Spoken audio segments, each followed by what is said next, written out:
தானாகவே நழுவி விழுதல், கழண்டு போகுதல்.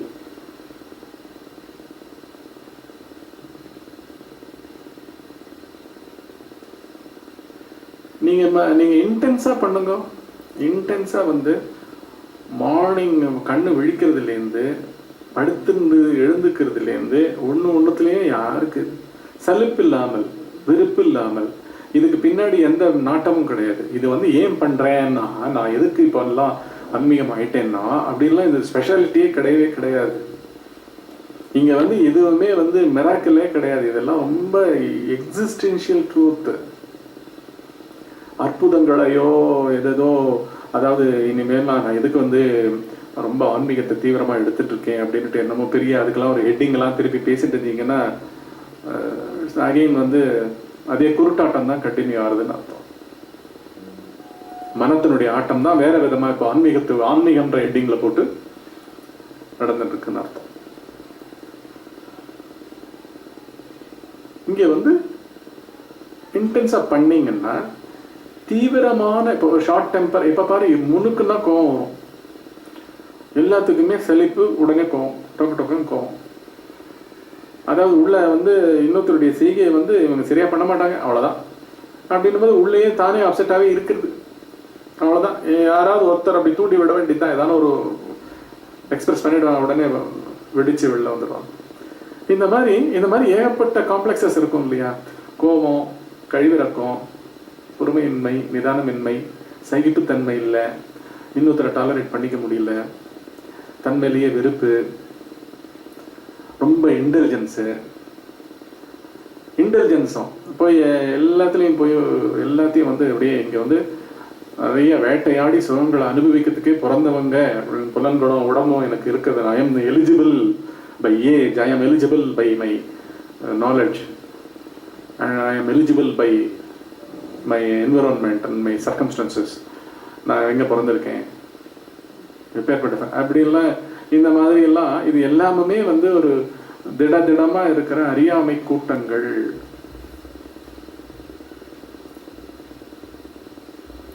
இந்த மாதிரி இருக்கிற காம்ப்ளெக்ஸஸ் எல்லாம் ஆர்வத்தோட இது எல்லாத்து மேலேயுமே ஒரு பெரிய சந்தேக கொஸ்டின் மார்க்கை போட்டுட்டு எது வந்தாலுமே கடமை உணர்ச்சியா இருக்கட்டும், பொறுப்புணர்ச்சியா இருக்கட்டும், சலிப்புத்தன்மையா இருக்கட்டும், கோப உணர்ச்சியா இருக்கட்டும், கழிப்பு உணர்ச்சியா இருக்கட்டும், என்னவா வேணா இருக்கட்டும், சந்தோஷ உணர்ச்சியா இருக்கட்டும், ஒவ்வகையா இருக்கட்டும், எது வேணா இருக்கட்டும், அத்தனை உணர்ச்சிகளுக்கு பின்னாடியும் உண்மையே யாருப்பா?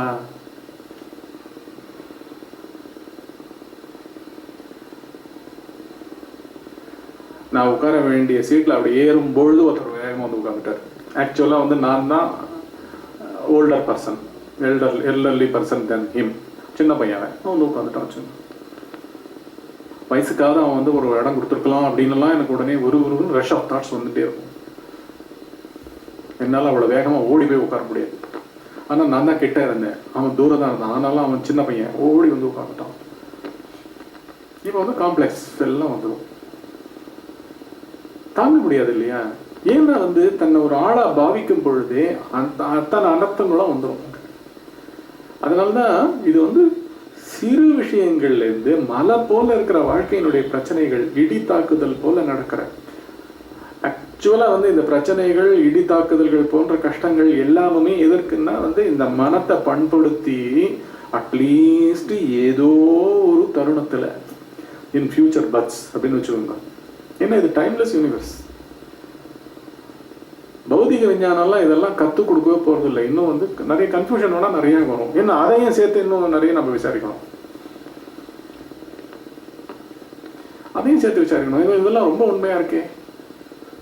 இந்த காலத்துல இவ்வளவு விஞ்ஞானம் வளர்ந்துருக்கிற காலத்துல விஞ்ஞானம் வளர்ந்துருக்கு. எங்க சபாட்டாமிக் ஃபோர்ஸஸுக்கு கீழே இருக்கிற மெசேஜஸுக்கு தான் இங்க பயாலஜிக்கல் லைஃப்னா அந்த மெசேஜஸ் வந்து மனமா இருக்கு. அந்த மனமே வந்து எங்க இருக்குன்னு தெரியாம ஒரு வந்து உடல்கள் தோறும் தோன்றி ஏதோ மறைஞ்சிட்டு இருக்கு. உடல்கள் மூலமா தோன்றி உடல்களை தனக்குள்ள இழுத்துட்டு அப்படியே மறைஞ்சிட்டு இருக்குன்னா, ஸோ எல்லாமே ஒரு பயங்கர மாயாஜால விளையாட்டா நடந்துட்டு இருக்கு. இந்த மாயாஜால விளையாட்டை வந்து என்னைக்கு வந்து பௌதிக விஞ்ஞானம் வந்து கண்டுபிடிக்க போகுது? இது வேற, நான் வேற பௌதிக விஞ்ஞானத்தை நம்பினாதான் கடவுளே இருக்கிறத நம்புவேன். கடவுள்ன்றதே உள்ள நடக்க வேண்டிய ப்ராசஸ்ன்றதை புரிஞ்சுக்காம அதை பத்தி ஓப்பன் மைண்ட் எல்லாம் இல்லாமல் க்ளோஸ்டு தன்மையா போய் இது யாருக்கு யாரு வந்து இதை தேடிக்கிறது, அழிவை தேடிக்கிறது. நாம் மட்டும் இதை வந்து ரொம்ப சின்சியரா பாரபட்சம் இல்லாமல் எல்லாத்தையுமே நுட்பமாக யாருக்கு யாருக்கு அப்படின்னு கேள்வி இல்லை, ஒரு வாழும் பாவமே, கேள்வியே கிடையாது. இது மெக்கானிக்கெல்லாம் ஆட்டோமேட்டிக்காக கேட்குற கேள்வியே கிடையாது. ஒரு பாவம் ட்ராவல் பண்ணிட்டு இருந்தாலும் சரி, ஒரு ஒரு ஒரு ஒரு தருணத்தில் நடந்த ஏதோ ஒரு உணர்ச்சி எழுச்சி வந்தாலும் சரி, உடனே வந்து நம்ம அதை பண்ணக்கூடாது இதை பண்ணக்கூடாதுன்னு எந்த கண்டிஷனும் கிடையாது. அப்படி ஆட்படுபவன் எவன் அப்படின்றது ஒரு பார்வை. அது வந்து பதில் வந்து நான் இதுவா நினைச்சுட்டு இருக்கிற தன்மைன்றது வந்து போக போக போக உண்மையாவே வெளிப்படும். அததான் வந்து பகவான் வந்து தத்துவமா உண்மையா எப்படி இருக்கு, ஸ்டேட் ஆஃப் அஃபேர்ஸ் எப்படி இருக்கு, ஃபேக்சுவல் பொசிஷன் என்ன அப்படின்றத வந்து பகவான் வந்து சொல்றாரு.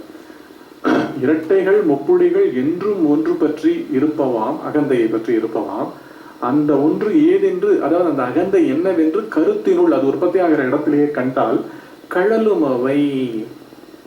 அந்த கழலும்ன்ற ப்ராசஸ்ல தான் நான் என்ன சொல்றேன், எல்லா காம்ப்ளெக்ஸஸும் போயிடும்.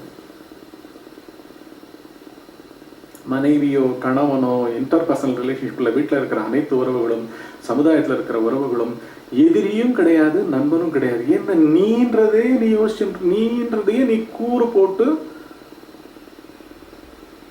அகமுக கண்ணை வச்சுட்டு உன்முக பார்வையை வச்சு நீ தீர விசாரிச்சுட்டு இருக்க. இப்ப வந்து நீ வந்து யாரு உனக்கு எதிரியா இருக்க முடியும்? நீ ஃபர்ஸ்ட் உனக்கு எதிரி நீயே, உனக்கு நண்பனும் நீயே. இதுலயே நீ ரெண்டு சைடுமே எடுக்க போறது இல்லை. ஏன்னா எப்பவுமே ஓப்பனா இருந்துட்டு இருக்க போற, எதை பத்தியும் கன்க்ளூஷன் கிடையாது, எதை பத்தியும் முடிவு கிடையாது, எதை பத்தியும் ஒரு மாற்றி அமைத்தல் கிடையாது. தானாகவே இந்த சாய்ஸ்லெஸ்னஸ்ன்றது வந்து தானாகவே வரும்.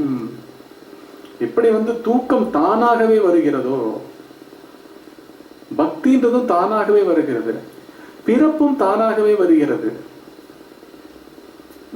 நம்மளுடைய ஒரு நினைப்பு பிறக்க வைக்கல, ஆனா பதிவுகளா இருப்பவைகள் வந்து அவைகள் அந்த கர்மங்களுக்கு வடிவம் வேணும். அதனாலதான் இங்க இருக்கும். அதனாலதான் இங்க நான் ஏன் பிறந்தேன்னா வந்து உடல் பிறப்பை பத்தி கேள்வியா இல்லாட்டி அகந்தை பிறப்பை பத்தி கேள்வியா? இது என்ன கேள்வி? இது நான்ற யார் பிறந்தார் இங்கே, அது வேணா கரெக்டான கேள்வியா இருக்கும். ஏன்னா அது வந்து நடைமுறைப்படுத்தக்கூடிய ஒரு கேள்வி, நடைமுறையா கேட்டு அதை என்னன்னு ஆராயக்கூடிய ஒரு கேள்வி. சூரியன் எதுக்கு வந்தது, எங்க அப்பா அம்மா ஏன் பிறந்தாங்க, எங்க தாத்தா பாட்டி ஏன் பிறந்தாங்க, இப்படி போயிட்டே இருக்கும். ஸோ ஏனுக்கு பதிலே கிடையாது. ஆனா யார், என்ன என்ன அமைத்தது? நான் பேசிட்டு இருக்கேனே, என்னன்னு பேசிட்டு இருக்கேனே, என்னால் சொல்லிட்டு இருக்கேனே, என்னுடையன்னு இருக்கேனே ஒவ்வொரு மொமெண்ட்லையும். அதுதானே என்னை உந்தி தள்ளி கொண்டு விருப்புகள்ல எப்படியும் மாத்தி ஒவ்வொரு மொமெண்ட்லையும் சிறு விஷயங்கள்லேருந்து பெரிய பெரிய வாழ்க்கை நிகழ்வுகள்ல ஒரு தனித்த இண்டிவிஜுவலுக்கு இம்பார்ட்டன்ஸ் சிலதுல இருக்கும், சிலதுல வந்து செகண்டரி இம்பார்ட்டன்ஸ் இருக்கும். அப்படி இருக்கும் இல்லையா? அந்த மாதிரி வெளிப்படுறது அதுதானே. அதை பத்தி தான் நீங்க விசாரிக்கணும். அதை பத்தி தான் பகவான் சொல்றாரு.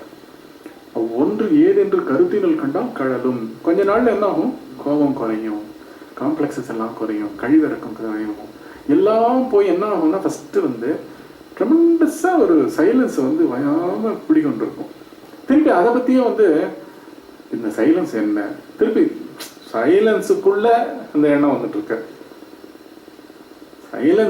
சைலன்ஸ்டா இல்லாமல் ஒரு ஆள் எழுந்து கொஞ்ச நேரம் ஒண்ணுமே இல்லையே, இந்த மாதிரி கேள்வி கேட்கறவன் தான் இல்லை. அதனால இங்க கேள்வி முக்கியமே அல்ல. எது எந்த சூழல் எப்படி நிலவுகிறதோ அதற்கு பின்னாடி இருக்க அமைப்பு எது, அவ்வளவுதான். யாருக்கு இது, அவ்வளவுதான். பார்த்தா அதுதான் ஒரிஜினல். கேள்வி கேட்டதுதான் போய் இப்படி போய் முடியும். அதுதான் சொல்றேன்.